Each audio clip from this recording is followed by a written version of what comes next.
Si la disparition de François Mitterrand remonte à il y a 35 ans, en 1996, l'homme qui est né le 26 octobre 1916 continue de fasciner.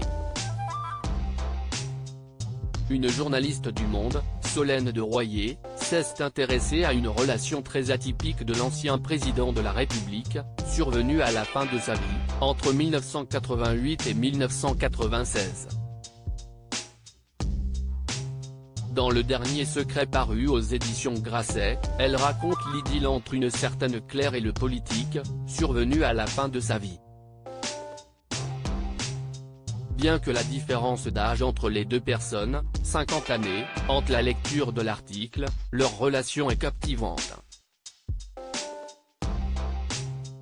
Notamment quand la jeune Claire doit faire face à l'irruption de l'épouse du chef d'État lors d'un repas, le jour de son départ de l'Élysée après la victoire de Jacques Chirac.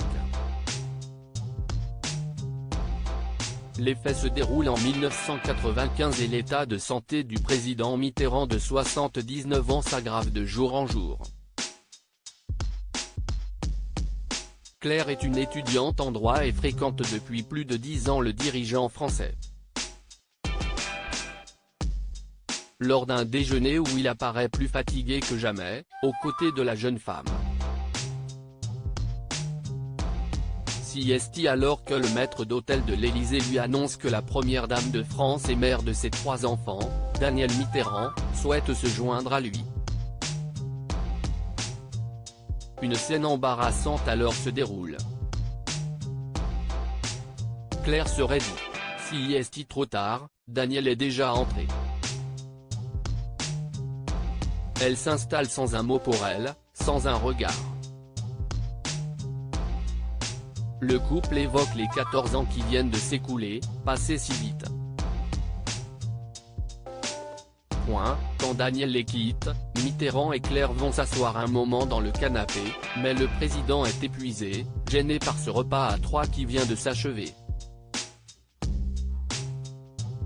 Il refuse que Claire le touche, va s'étendre dans sa chambre, à côté, avant de la raccompagner, lit-on dans le livre Le Dernier Secret.